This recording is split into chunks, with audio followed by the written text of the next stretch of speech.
Nós vamos ouvir mais uma vez a palavra do nosso irmão, reverendo Oswaldo Emerick, e que nesta última semana completou 53 anos de pastorado em nossa igreja, 25 anos como pastor efetivo e já por 28 anos pastor emérito. Nós louvamos a Deus pela sua vida, pelo seu ministério, pela sua dedicação cotidiana à causa de Cristo, e dizer para ele que nós ainda não nos cansamos de ouvi-lo, e por isso é com muita alegria, com muito prazer que nós vamos entregar-lhe o púlpito para ele trazer-nos a palavra de Deus nesta manhã.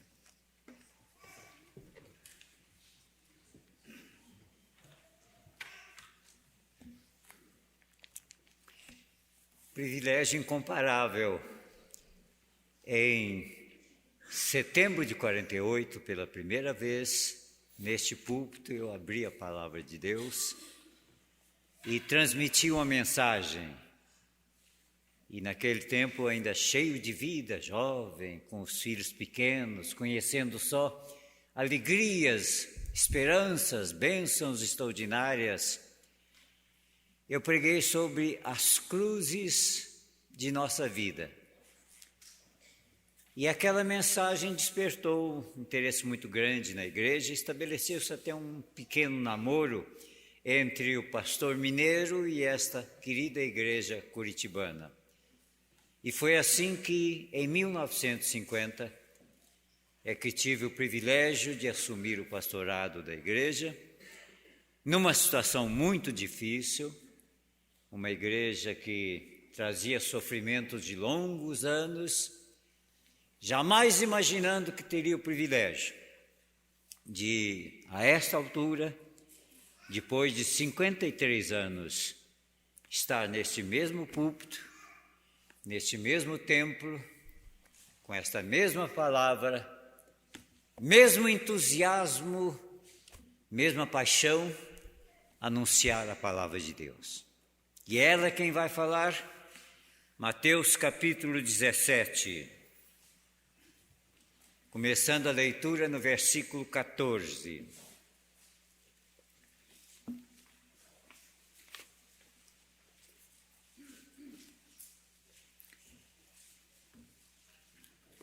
E quando chegaram perto do povo que estava por ali, aproximou-se dele, de Jesus, um homem que se ajoelhou e disse: Senhor, tem piedade de meu filho, porque ele é lunático e sofre demais. Muitas vezes cai no fogo, outras vezes cai na água. Apresentei-o aos teus discípulos, mas eles não puderam curá-lo. Jesus então exclamou: ó geração incrível, incrédula e perversa, até quando eu terei de suportar-vos? Trazei aqui o menino. Jesus então repreendeu o demônio e este saiu do menino. E desde aquela hora o menino ficou curado. Então os discípulos, aproximando-se de Jesus, perguntaram em particular: por que motivo nós não pudemos curar este menino? Respondeu-lhe Jesus: por causa da pequenez da vossa fé.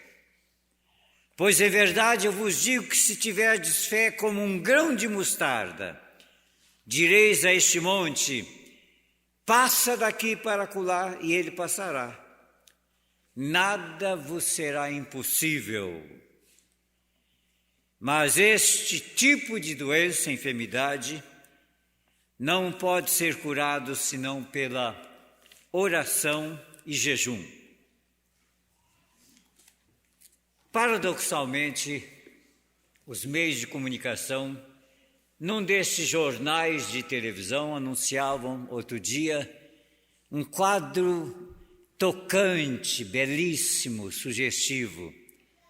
Crianças com seu rostinho pintado, com a palavra paz escrita na sua testa, um sorriso angelical, cantando pequenas canções sobre o amor, sobre a paz, participando de um movimento, de um desfile, para pedir que haja paz neste mundo. Logo em seguida, outra figura muito bonita, líderes de religiões as mais diferentes possíveis, que antes não se entendiam, se hostilizavam, agora juntos pedindo também, haja paz no mundo, haja paz nos corações, haja paz nas famílias, haja paz em toda parte. E de repente, a vaidade de apresentar um aviador que vai quase como um indivíduo de outros mundos, nesses desenhos animados, carregado de recursos para se proteger, com máscara, orgulhosamente caminhando para um grande aparelho, um mais notável avião de um potencial militar, carregado de bombas. E ele vai seguindo com aquela certeza de que vai levando um potencial de destruição. E depois, então, as imagens, a consequência das bombas que ele lançou sobre uma cidade. Paradoxalmente, um quadro de bondade, pureza, amor e paz. E, ao mesmo tempo, os vestígios da violência, do ódio e do preconceito. No trecho que eu vos li, há também um paradoxo incrível. Jesus convidou 3 dos seus discípulos, subiu a um monte e, de repente, o espetáculo mais lindo que eles contemplaram, Jesus se transfigurou.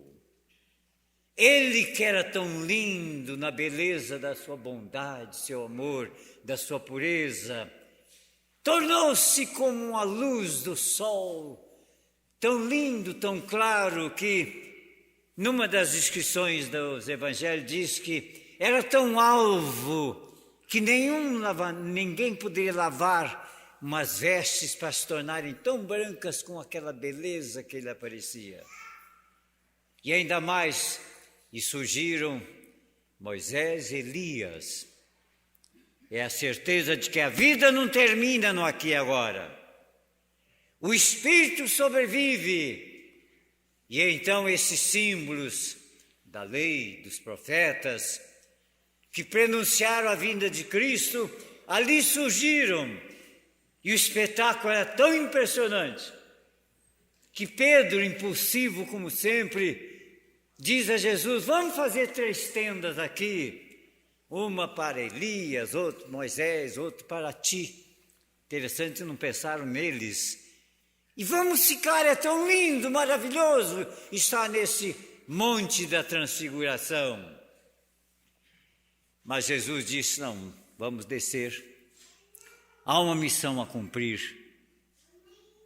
Há quem precise de nós. E descendo então, logo havia muitas pessoas aguardando, e um senhor cai de joelhos diante de Jesus. E como nós pais que temos estado nessa situação, ele diz, tem piedade de mim, Senhor, porque este meu filho, pobre coitado, sofrendo de uma grave enfermidade, ele cai às vezes no fogo, ele cai na água. Eu pedi aos seus discípulos que o curassem, eles não puderam. E Jesus diz assim, que geração é esta? Geração perversa, geração incrédula, até quando eu terei de suportá-la? Então ele estende a sua mão, abençoa o menino se torna sadio, feliz, contente. E depois os discípulos não resistiram e perguntaram em particular, mas mestre, por que nós não conseguimos a cura do menino? E Jesus deu uma resposta notável. Isso era uma questão de potencial de fé. É preciso ter fé, uma fé quase que inimaginável de alguém que pede que esse obstáculo, esse monte saia daqui e seja levado para lá. Porque para Deus tudo é possível e para vós não haverá impossível quando estiverdes unidos a este Deus. E aí um versículo que em alguns manuscritos não consta. Tanto é que ele está aqui entre parênteses. Mas em outros manuscritos ele existe, por isso está na Bíblia. Nem as traduções mais modernas, uma como a de Jerusalém, não excluíram o versículo. Porque esse tipo de enfermidade só pode ser vencido pela oração e pelo jejum.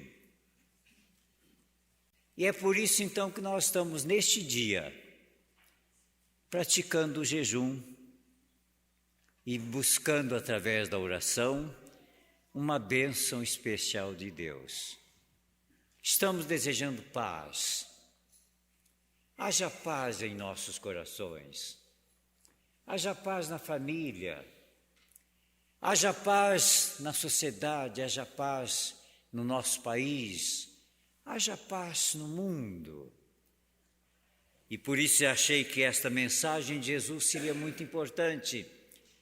E a gente pode destacar aqui alguns aspectos que o texto nos sugere.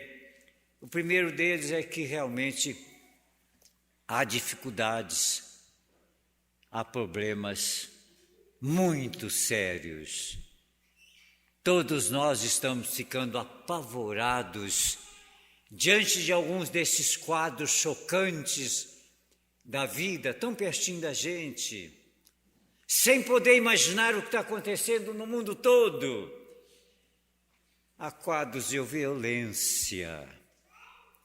Quem diria que uma menina de 15 anos discute com seu irmão por causa de mudar programa de televisão.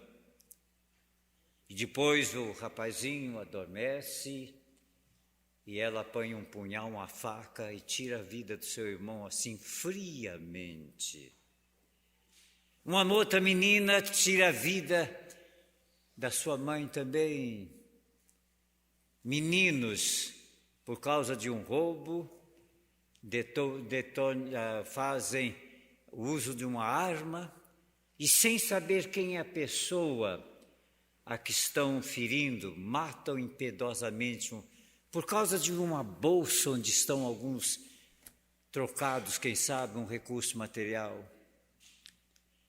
O ódio despertado por questões de política, esporte, às vezes até religião, a miséria, a pobreza, a exploração desta faixa de crianças, meninas dos seus 8, 12 anos, por pessoas corruptas, de mente deturpada, dominadas pelo mal, hospitais que não têm lugares para os enfermos, casas de idosos onde está havendo falta de alimento e carinho para os idosos. Parece que é o Jesus que desce da montanha onde ele está na presença do Pai e mostra toda a beleza do seu ser divino. E quando chega ali embaixo já vê um homem desesperado. Meu filho sofre de uma doença, tem ataques, meu filho se queima, se joga na água, tem piedade de mim. Ah, se nós pudéssemos mostrar esses quadros que estão aí, os quadros de enfermidade de pessoas queridas, a gente diria como Jesus sentiu naquele momento. Que geração é essa onde há tanto drama, sofrimento e incompreensão? Eu acho que Jesus quer despertar a nossa sensibilidade. há um paradoxo enorme também. Há muita festa nesta igreja, há muita festa nessa cidade, há muita festa nas famílias, as nossas famílias, as famílias da igreja, os nossos conhecidos. Há muita festa e comemoração em nosso país. Imagine-se o que vai ser aqui depois das 8 horas hoje, terminado o campeonato estadual de futebol, quem vai ser o campeão de futebol esse ano, o que haverá de comemoração, de bebida, de comida. Parece que vivemos num mundo insensível à dor, ao sofrimento, à tristeza, à angústia e até à presença da própria morte. E foi muito bem orientada a igreja em pedir um domingo onde houvesse pessoas que estivessem disponíveis a privar-se do alimento, jejum, e a dedicar-se mais à oração. Dar um pouquinho mais de tempo hoje à intercessão. É isso que Jesus espera de nós. Segunda coisa que é incrível e aqui aparece, o senso de incapacidade da nossa parte. Os discípulos ficaram acanhados, envergonhados, com um complexo de culpa. Por que nós não pudemos curar esse menino doente? Eu acho que o que está acontecendo conosco é isto. Estamos ficando com um complexo de culpa, de angústia, de tristeza. Por que a gente não tem poder para evitar essas situações? Por que nós não podemos aliviar algumas tensões incríveis, divisão entre membros da mesma família, ódio entre pessoas do mesmo sangue, da mesma carne, da mesma educação, da mesma formação religiosa? Por que nós não podemos evitar incompatibilidades, vícios? Por que não podemos evitar sofrimentos, privações? É o peso que tem muitas vezes me feito dobrar os joelhos sozinho aqui nesse templo. Quando eu pergunto a Deus, Senhor, eu não posso atender a tudo, eu não posso ajudar a resolver todos os problemas. Só Tu, Senhor, tens poder para isso, mas haja amor, haja sensibilidade, haja compreensão, haja bondade. Nós precisamos nos conscientizar de que há uma falta, nós estamos sendo devedores, não estamos fazendo o que podemos fazer, não estamos tentando o que devíamos tentar, não estamos usando os recursos que Deus pôs em nossas mãos, os dons, os talentos. Como hoje em dia no país está se dando ênfase ao trabalho voluntário, por causa da situação de fome, miséria, necessidade tão grande, gigantesco no país inteiro, pessoas que espontaneamente estão dando de si, do seu tempo, talento, recursos, para ajudar os outros. E a gente cruza os braços, e a gente prefere a poltrona, e a gente adora a televisão, e a gente se apaixona pelas novelas. Ah, coitadinhas, que dramas, que artistas para representar estes quadros incríveis. E nos impressionamos agora com as notícias de guerra, mas nada fazemos para sermos parte da solução.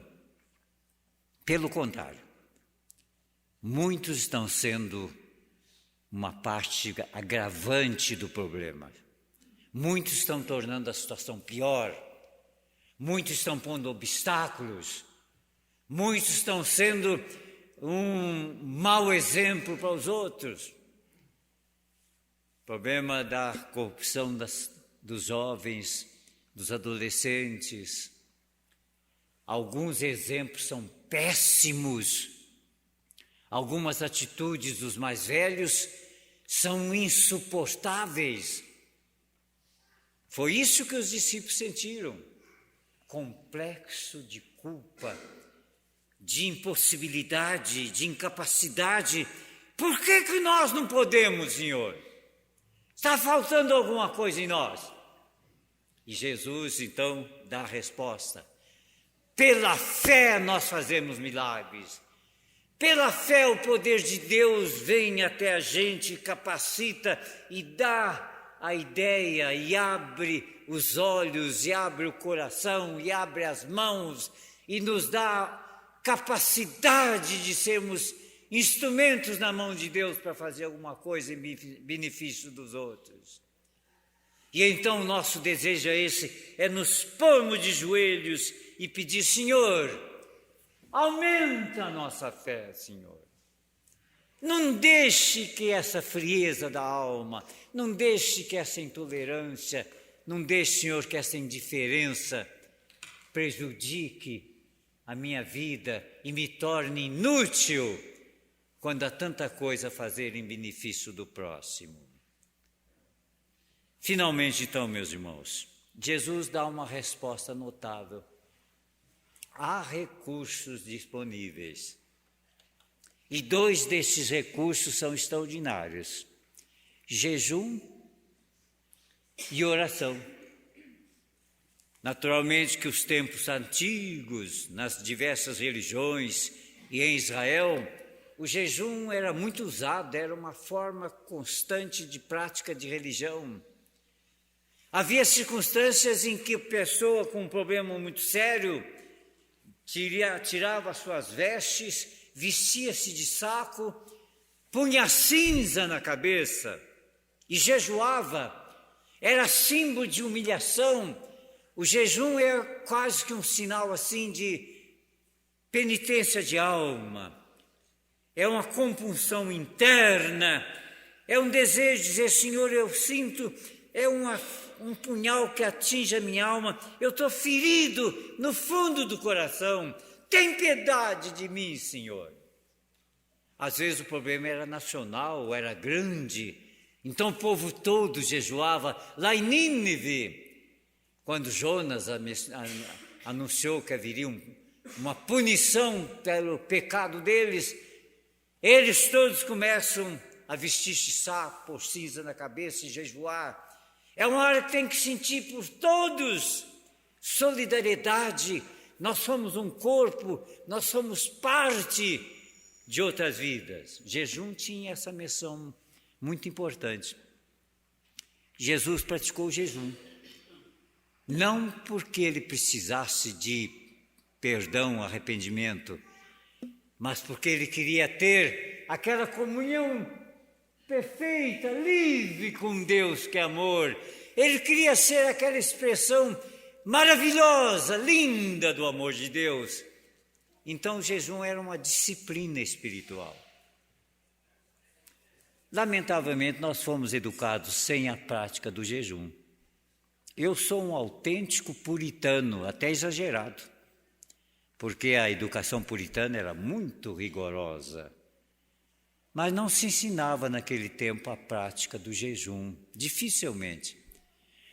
A igreja aprovou uma constituição em que se diz que há momentos de provações, dificuldades, em que o povo presbiteriano deve praticar o jejum.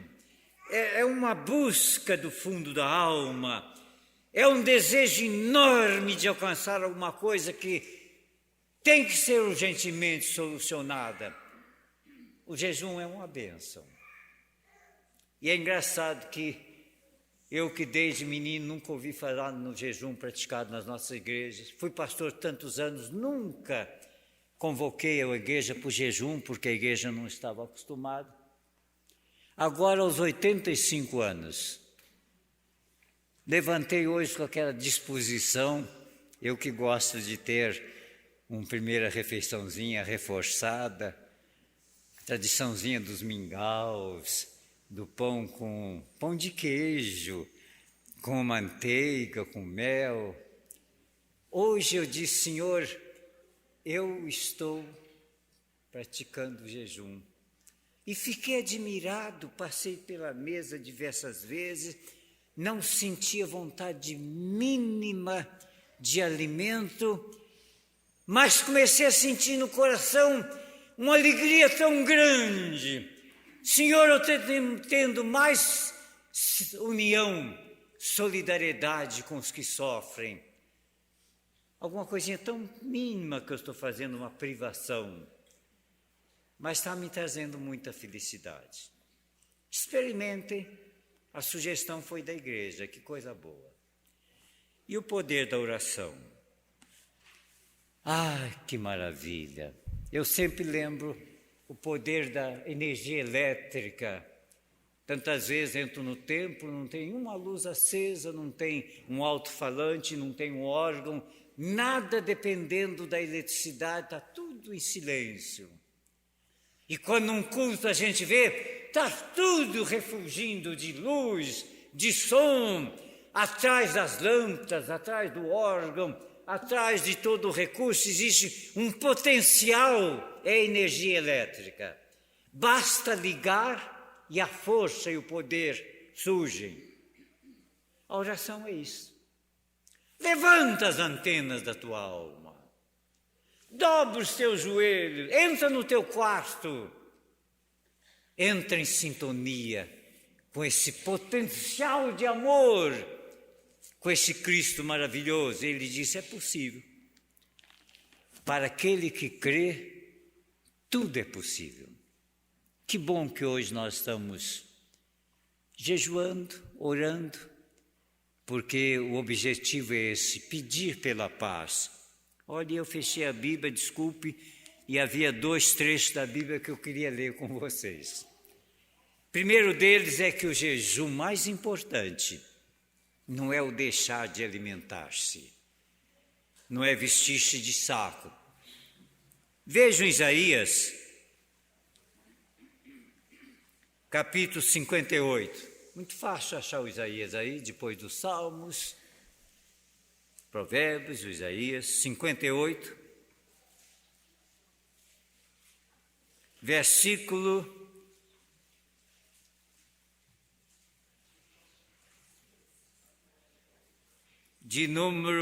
6.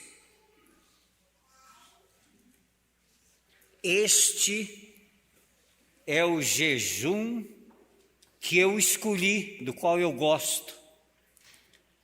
É que soltes as ligaduras da impiedade, desfaças as ataduras da servidão, deixes livres os oprimidos. Versículo 7, que repartas o teu pão. Já não se trata de deixar de comer, é ter a alegria de repartir. Repartas o teu pão com faminto, recolhas em casa os pobres desabrigados. Não põe aí nos ônibus dizendo assim que a esmola não resolve nada. Não é questão de esmola. É consciência de que temos dever de repartir e de ter amor e solidariedade com quem precisa. Que se vires uma pessoa sem roupa, possa cobri-lo e não esconder-se do seu semelhante para fugir de fazer o bem para ele. Felizmente as portas estão muito fechadas, as grades também, a gente não pode nem atender, não tem o tempo, e a miséria e o sofrimento continuam crescendo. E quem pratica o jejum de alma, que é bondade, amor, é partilha, é solidariedade, então romperá a tua luz como a alva. A tua saúde será completa, a tua justiça irá diante de ti, e a glória do Senhor teu Deus estará na tua retaguarda. Clamarás o Senhor te responderá. Gritarás por socorro e Ele dirá: eis-me aqui. Ah, meus irmãos, que maravilha! Os recursos estão aí.